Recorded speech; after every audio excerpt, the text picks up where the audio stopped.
Hello and welcome to part 5 of this video series. In this video we're going to be discussing something commonly known as the lever rule and how we can take a look at that lever rule if we have been given a situation like we were given in videos 3 and 4, in which we may have a feed that its composition lies between our bubble pressure curve here and our dew pressure curve, and that feed is going into a flash drum, and we want to perform a flash calculation in order to find out how much vapor and how much liquid we will be drawing off of either end of that flash drum.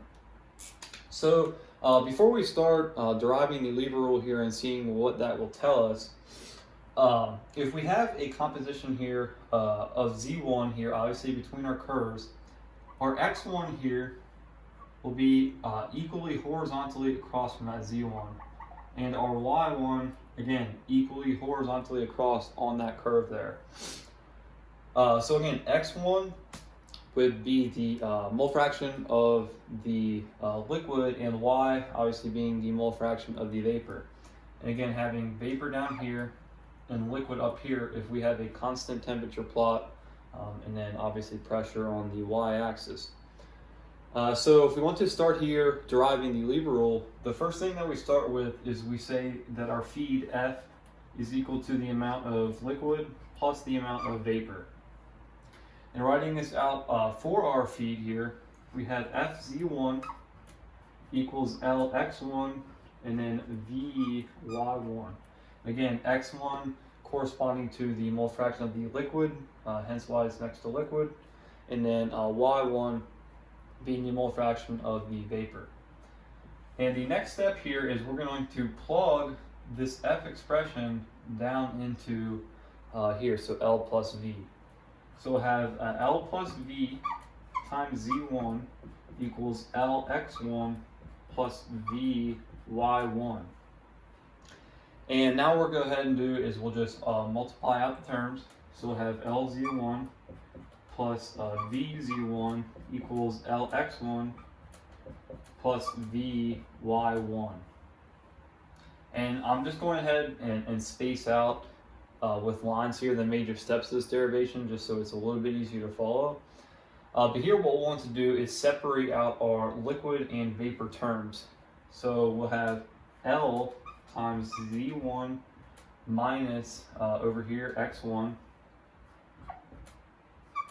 And then that equals V on this side, which is Y1, let's see here, minus Z1, minus Z1. And solving for V divided by L, I'll have V divided by L, let's see here, and we'll have Z1 minus X1 divided by Y1 minus Z1. So this is the grand finale of this derivation, if you want to call it that.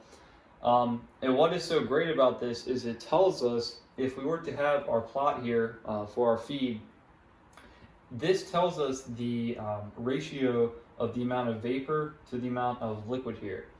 And well, you might say, how so? Well, if you look at this Z1 minus X1 here, that is the distance here between our points.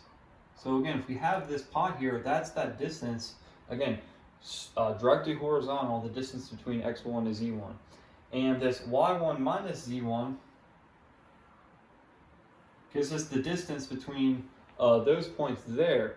So if we compare the distance between obviously here and here, that will give us the ratio of vapor to liquid in our feed here. So that's the cool part about this derivation. Now let's look at something else here. Let me erase this graph.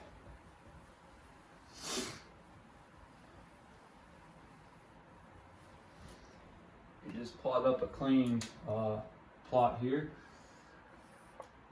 So again, we'll have pressure. Here we'll just go and plot Z1. We could plot X1, Z1, or Y1. But here we'll plot Z1 to show our feed and how if we increase the pressure how we can sort of just look at eyeball without doing a calculation the amount of vapor to liquid. So let's say we have our Z1 here, and we start here. Okay, we start on our dew pressure curve here. So if we go across here to our X1 will be here, and this point here, since we're right on our Y1, this will be our Y1 point. Now, if we look at the lever rule here, we have this distance here, which is a large distance, and we have the distance between Z1 and X1, which is 0 here. So this makes sense here.